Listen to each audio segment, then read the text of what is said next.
আসুন আমরা একটা কবিতা শুনে আসি, যে কবিতা শুনে হাজারো মানুষের মন জয় হয়ে গেছে। আসুন আমরা ওইটা শুনে আসি।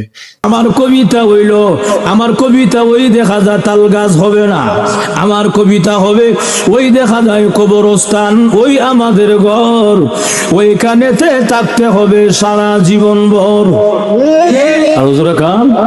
ওই দেখা যায় কবরস্থান, ওই আমাদের ঘর, ওইখানেতে থাকতে হবে সারা জীবন ভর। ও কবর তুই চাস কি, টাকা পয়সা নেসনি, সুদ ঘুষ কাসনি বলে না, টাকা পয়সা নেই না, সুদ ঘুষ খাই না, মুমিন বান্দা পাই না, একজন যদি পাই এমনি জান্নাতের বাগান হয়ে যায়। এজন্য আল্লাহর রাসূল হাদিস শরীফে বলেন, আল কবর রাউযাতুম মিন রিয়াজিল জান্নাহ আও হুফরাতুম মিন হুফারিল নার।